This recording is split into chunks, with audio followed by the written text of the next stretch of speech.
Welcome back after the break. گزشتہ روز ہم نے پی ڈی ایم کا احتجاج دیکھا، ریڈ زون میں دیکھا اور عدالت کو پر کڑی تنقید کی پی ڈی ایم کی طرف سے، اور مریم نواز صاحب ہوں، مولانا فضل الرحمان صاحب ہوں، شدید تنقید کا نشانہ بنایا انہوں نے عدالت کو۔ پارلیمنٹ کے مشترکہ اجلاس میں بھی چیف جسٹس کے خلاف سپریم جوڈیشل کونسل میں ریفرنس لانے کی منظوری کل دی گئی ہے اور اس مقصد کے لیے ایک کمیٹی بھی قائم کر لی گئی۔ دوسری جانب چیف جسٹس نے پنجاب الیکشن کیس میں اس کی سماعت کے دوران حکومت اور پی ٹی آئی کو دوبارہ مذاکرات کرنے کا مشورہ دیا اور کہا ہے کہ عدالت کو صرف آئین نہیں بلکہ حالات کو بھی دیکھنا ہوتا ہے۔ انہوں نے یہ فیصلہ اگلی سماعت تک کے لیے ملتوی کر دیا ہے۔ سیاسی ماہرین کی رائے میں عدالت کے لہجے میں پہلے کی نسبت کچھ نرمی دیکھی گئی ہے۔ اسی پر بات کریں گے، ہمیں جوائن کریں جے یو ایف اے کے رہنما حافظ حمداللہ صاحب۔ سر بہت شکریہ، آپ نے وقت دیا۔ ہم جاننا چاہ رہے تھے سر آپ سے کہ کل کا جو دھرنا تھا، کل کا احتجاج تھا، سر کتنا کامیاب رہا، کیا کھویا، کیا پایا ہم نے؟ بسم اللہ الرحمن الرحیم، بہت شکریہ۔ دیکھیے کل کا جو دھرنا تھا یا احتجاج جو پی ڈی ایم کی طرف سے اور پی ڈی ایم کی سربراہ کی طرف سے جی حضرت مولانا فضل الرحمان صاحب کی طرف سے یہ کال دی تھی عوام کو پورے ملک سے۔ مقصد یہ تھا کہ ہم نے ایک احتجاج ریکارڈ کرانا تھا، وہ یہ کہ 25 جولائی 2018 میں سہولت دی گئی عمران خان کو، اس سہولت کاری کے نتیجے میں عمران خان اور پی ٹی آئی کو ملک پر مسلط کیا۔ آج جو ملک بھگت رہا ہے وہ قوم بھگت رہی ہے، معاشی تباہی کی صورت میں، سیاسی عدمی استحکام کی صورت میں، مہنگائی کی شکل میں اور آئی ایم ایف کے حوالے سے۔ اسی طرح آپ کی خارجہ پالیسی اس زمانے میں مختلف قسم کے زاویے ہیں، جس کے نتیجے میں پاکستان ایک خطرناک صورتحال کے ساتھ پاکستان کا سامنا ہے۔ تو اس کا بنیادی وجہ عمران خان ہے اور اس کی سیاست، عمران خان کی سیاست نفرت، انتشار پر مبنی سیاست ہے۔ اور ریسنٹلی آپ نے دیکھ لیا کہ ایک گرفتاری کے موقع پر اور اس ملک کے ساتھ کیا کچھ نہیں کیا گیا، لیکن اس کے بعد پر انصاف کی چاردیواری سے، انصاف کی چتری سے، انصاف کے چوکیداروں نے کیا سہولت نہیں دی۔ تو اس حوالے سے ہم نے احتجاج حافظ صاحب یہ بھی جاننا چاہیں گے کہ سننے میں تو یہی آیا تھا کہ یہ دھرنا جاری رہے گا جب تک جو ہے آپ کے مقاصد پورے نہیں ہو جاتے۔ کیا مقاصد پورے ہو گئے تو دھرنا ختم ہو گیا یا کوئی اور وجہ تھی اس کی؟ میں نے بات پوری نہیں کی، تو لہٰذا ملک میں جو کچھ ہوا، جو آگ جلایا، جو لاشیں گرائی گئیں، جو انتشار اور نفرت پیدا کی گئی، جو ایک مطلب جنگل کا کام، یہاں یہ لگ رہا تھا کہ یہ جنگل ہے، یہ ملک نہیں ہے جی، یہ صرف عمران خان نے ایک دن گرفتاری کے نتیجے میں، اور اس کے ساتھ پھر ہوا کیا آپ خود اندازہ لگائیے۔ ہوا یہ کہ ایک ہی دن میں وہ سہولت ان کو ملی کہ ان کیسز میں بھی سہولت ملی جو ابھی تک ان پر بنے ہی نہیں۔ اگر آئندہ آپ پر کوئی کیس بنے گی اس میں بھی آپ کو ضمانت ہے میرے پیارے۔ تو ایک ملزم جب آ کے انصاف کے چوکیداروں کے سامنے کھڑے ہو کے، اس ملزم کے ساتھ اس قسم کا رویہ نہیں ہونا چاہیے کہ آپ اس کو ویلکم کہتے ہیں یا حافظ صاحب یہ پوائنٹ آپ کا آ گیا، قطع کلامی کی معذرت، لیکن جو سر آپ نے کہا نا سہولت، میں اس پہ ضرور آپ کی رائے بھی لینا چاہوں گا۔ آپ کہہ رہے ہیں سہولت دی گئی، سر یہ بھی سہولت ہم نے پہلی بار دیکھی کہ حکومت میں ہوتے ہوئے حکومت ہی کہ ایک جماعت آتی ہے، دفعہ 144 بھی حکومت لگاتی ہے، لیکن اس کو ختم بھی آپ لوگ خود ہی کر دیتے ہیں۔ ریڈ زون میں داخلے پر پابندی ہوتی ہے، آپ لوگ اس کو نہیں مانتے، آپ کہتے ہیں گملہ نہیں توڑا، کوئی پرتشدد واقعہ نہیں ہوا، ہم نے دیواریں اور دروازے پھلانگتے ہوئے بھی دیکھا۔ تو اس پر ضرور میں رائے لینا چاہوں گا آپ سر کہ یہ غلط نہیں ہوا سر جو ہوا کل، پھر ریڈ زون میں جانا، اس طریقے سے جانا، سپریم کورٹ کے باہر پہنچنے لگا، گورنمنٹ خود کہہ رہی تھی، وہ چاہ رہی تھی کہ آپ وہاں تک نہ جائیں، آپ ڈی چوک تک رہیں یا اس طرف رہیں۔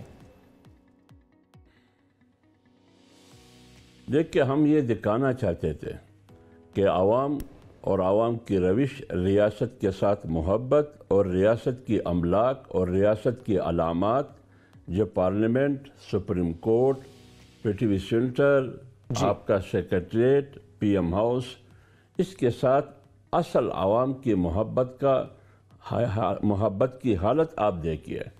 ہزاروں لوگ کل آئے، ایک پتا بھی نہیں گرا، ہم نے یہ دکھایا پورے ملک کو، 22 کروڑ عوام کو، اور ان حضرات کو ہم نے یہ دکھایا کہ جس کو آپ نے سہولت دی، اس کے باوجود کہ انہوں نے تباہی و بربادی کے علاوہ اور کچھ بھی نہیں کیا، پرائیویٹ املاک کے ساتھ بھی، سرکاری املاک کے ساتھ بھی، اور جناح ہاؤس کے ساتھ بھی، ریڈیو اسٹیشن کے ساتھ بھی، اور یہ بھی حقیقی عوام کی اور پبلک کی ایک ہجوم، ایک اجتماع تھا، لیکن ایک پتہ بھی نہیں گرا۔ ہم صرف یہ دکھانا چاہتے تھے کہ اصل حقیقت اصل عوام۔ اچھا، یعنی حافظ صاحب یہ ایک اجتماع تھا، ایک پاور شو تھا، یعنی یہ ڈیسائیڈڈ تھا کہ دھرنا نہیں دیا جائے گا، آپ یہ کہنا چاہ رہے ہیں سر؟ نہیں، میں یہ نہیں کہنا چاہتا ہوں۔ اس وقت آپ کو یعنی یہ ہم نے دکھایا اس کو کہ ملک کے ساتھ اور ریاست کے ساتھ، سپریم کورٹ کے ساتھ، اداروں کے ساتھ محبت کی علامت یہ ہے جو آپ کے سامنے ہے۔ ہزاروں لوگ آپ کے بلڈنگ کے سامنے کھڑے ہیں، آپ کی بلڈنگ کی حفاظت کے لیے کھڑے ہیں، ان کی تقدس اور احترام کو بحال کرنے کے لیے کھڑے ہیں۔ ان کی تقدس، ان کا احترام 22 کروڑ عوام، 24 کروڑ عوام میں وہ پامال ہو چکا ہے۔ باہر تاثر یہ ہے، یہ احتجاج تھا، لیکن ہم نے اس کو ختم کیوں کیا؟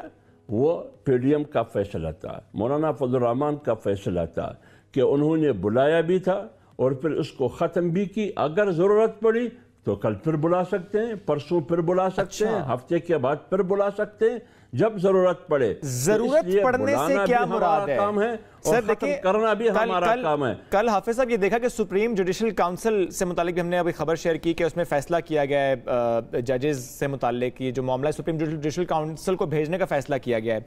تو ضرورت پڑنے سے کیا مراد ہے؟ اگر وہاں سے کام نہ ہوا تو پھر دوبارہ سے پاور شو، آپ یہ کہنا چاہ رہے ہیں؟ نہیں، دیکھیں، یہ آئین اور جمہوریت نے ہمیں حق دیا ہے، یہ ہم ڈیسائیڈ کریں گے، یہ فیصلہ پی ڈی ایم کی قیادت کرے گی، یہ فیصلہ پی ڈی ایم کی سربراہ کرے گی کہ کب عوام کو کال دینی ہے اور کب نہیں دینی ہے۔ لیکن عوام کو کس مقصد کے لیے کال دینی ہے؟ عوام کو اس مقصد کے لیے کال دینی ہے کہ اصل سپریم پارلیمنٹ ہے، آئین کی عملداری ہے اور قانون کی بالادستی ہے۔ جہاں جہاں سے آئین، قانون، پارلیمنٹ پہ حملہ ہو جاتا ہے یا پارلیمنٹ کو یا آئین کو دبانے کی کوشش کی جاتی ہے، پبلک اس کی حفاظت کے لیے، اس کی تحفظ کے لیے، یا مقدس مقامات کو ایک شخص کی ذاتی اہداف کے حصول کے لیے استعمال کیا جاتا ہے، وہاں ریاست کے اہداف کے حصول کے لیے، آئین کے اہداف کے حصول کے لیے پبلک کو کال دینا یہ پھر ضروری ہے۔ اس لیے ہم کہتے ہیں کہ جب بھی ضرورت پڑے ہم دوبارہ بھی کال دے سکتے ہیں۔ اور حافظ صاحب، عدالت نے مذاکرات کا بھی کہہ دیا ہے، انہوں نے تجویز کر دیا ہے کہ مذاکرات بھی دوبارہ ہو جانے چاہیے پی ڈی ایم اور پی ٹی آئی کے درمیان۔ تو کیا مذاکرات کا اب بھی کوئی سوال ہے، کوئی آپشن ہے، کوئی چانس باقی ہے؟ دیکھیں، آپ پی ٹی آئی کی بات ابھی نہ کریں، اور عدالت سے بھی میری درخواست یہی ہے کہ وہ اب پی ٹی آئی کی بات نہ کرے، کیونکہ پی ٹی آئی کے بارے میں یہ فیصلہ کرنا ہوگا کہ پی ٹی آئی ایک دہشت گرد تنظیم ہے یا ایک سیاسی تنظیم ہے، یہ فیصلہ کرنا ہوگا۔ اب وہ اس کیٹیگری سے گزر رہی ہے۔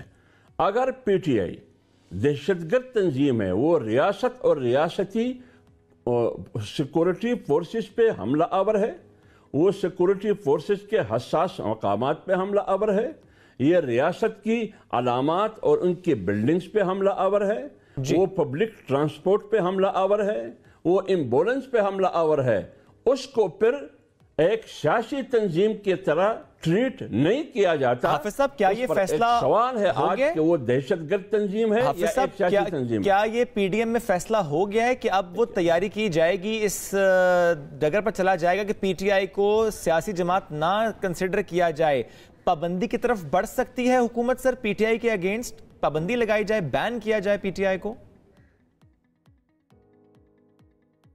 دیکھیے، میری بات سنیں، اگر تحریک لبیک پاکستان پر پابندی لگ سکتی ہے اس بنیاد پر کہ وہ سیاست کر رہی ہے جس سے ہم اتفاق نہیں کرتے، تو کیوں؟ اگر تحریک طالبان پاکستان پہ اس بنیاد پر کہ وہ تشدد کی سیاست پر یقین رکھتی ہے اس کو بین کیا جا سکتا ہے. انہوں نے کیا ہے؟ انہوں نے تو بھی یہی کیا ہے. اگر حملہ کیا وہاں سے تو GHQ پہ ہوا ہے، وہی حملہ PTI نے بھی کیا. انہوں نے حساس مقامات پہ، یعنی زیارت میں قائد اعظم ریزیڈنسی پہ حملہ ہوا. حملہ آوروں کے ساتھ حکومت اور ریاست نے کیا معاملہ کیا؟ ان سب لوگوں کو گولیوں سے چھلنی کیا گیا. اب مجھے بتائیے، اگر لاہور میں جناح ہاؤس پہ تحریک انصاف عمران خان کے حکم پر حملہ کیا جاتا ہے، ان کو جلا دیا جاتا ہے، تو پھر اس کی سزا کیا ہونی چاہیے؟ یہی تو سوال ہے حافظ صاحب، کیا یہ فیصلہ ہو گیا؟ تو کیا یہ فیصلہ PDM میں ہو گیا ہے کہ جس طرح TLP اور TTP کو دیکھا گیا اسی طرح PTI کو دیکھا جائے گا؟ دیکھیں میری بات سنیں، آپ خود اندازہ لگائیے. آپ ابھی بھی یعنی ملک میں ایسے بھی حلقے ہیں، بہت ذمہ دار لوگ ہیں، جو آج بھی PTI سے محبت اور عقیدت رکھتے ہیں. آج تک عمران خان نے ان تمام واقعات کی مذمت نہیں کی، ان کی کسی بھی لیڈر نے مذمت نہیں کی. اس کا مطلب یہ ہے وہ حافظ صاحب وہ تو یہ کہتے ہیں نا کہ وہ تو جیل کے اندر تھے، تو باہر جو کچھ بھی ہو رہا انہیں نہیں پتا کہ کیا ہو رہا تھا، وہ روک نہیں سکتے تھے کیونکہ جیل میں بند تھے. لیکن حافظ صاحب یہ معاملات کس طرف جاتے ہیں آپ دیکھ رہے ہیں؟ کیونکہ دیکھا جائے تو PTI کے اپنے سپورٹرز ہیں، ان کے اپنے فالوورز ہیں، اور اس طرح PDM کے اپنے فالوورز ہیں. وہ اپنا روڈ شو دکھاتے ہیں، اپنا پاور شو، اور PDM اپنا پاور شو دکھاتی ہے. اس میں عوام کہاں گئی؟ حل کہاں پر ہے؟ یہ بات کہاں تک جائے گی آخر؟ آپ کا اس سوال کا جواب دے دوں کہ عمران خان نے کہا کہ مجھے پتہ ہی نہیں تھا، لیکن جب عمران خان کو رہائی ملی، عمران خان نے کہا کہ اگر آپ پھر مجھے گرفتار کریں گے تو یہی ہوگا جو 9 مئی کو ہوا. تو اس کا مطلب یہ ہے کہ ان کو پتہ تھا اور دوبارہ بھی کرنا چاہتے ہیں.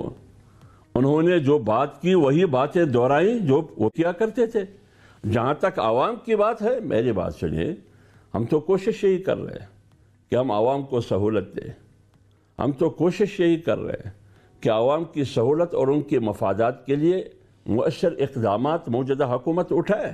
لیکن جب دوسری طرف ان کا ایجنڈا یہ ہے کہ پاکستان کی معیشت کو کیسے تباہ کرنا ہے، پاکستان کی دفاعی قوت کو کیسے نشانہ بنانا ہے، جو کام بھارت اور اسرائیل کا ہے وہ کام PTI کر رہا ہے. اور بھارت کے ریٹائر میجر اور وغیرہ وغیرہ، اس کی میڈیا سب کہتے ہیں کہ جو کام میرا ہے وہ خدائی خدمتگار کر رہا ہے عمران خان، بغیر کسی پیسے کے، بغیر کسی کرائے کے. پاکستان کو ڈیسٹیبلائز کرنا، غیر مستحکم کرنا، پاکستان کی معیشت کو تباہ کرنا، پاکستان کی دفاعی لائن کو تباہ کرنا، یہی تو مقصد بھارت کا بھی ہے اور یہی اسرائیل کا بھی ہے. اور آج امریکہ بھی یہی چاہتا ہے کہ پاکستان ڈیسٹیبلائز ہو. اس کے لیے ایک بہت زبردست امریکہ نے تو اس پر بیان بھی دیا. انہوں نے کہا ہے کہ پاکستان میں جو گرفتاریاں بھی ہو رہی ہیں وہ قانون کے تحت ہونی چاہیے اور کوئی پرتشدد واقعات نہیں ہونے چاہیے. بہت شکریہ حافظ عبداللہ موجود تھے اور اس وقت جو صورتحال اس پر ہم سے بات کر رہے تھے. جو سیاسی معاملات ہیں اس پر ذکر ہم نے کیا، لیکن جو عدالتی معاملات ہیں بات اس پر بھی کریں گے. ایک بریک کے بعد رہیے ہمارے ساتھ.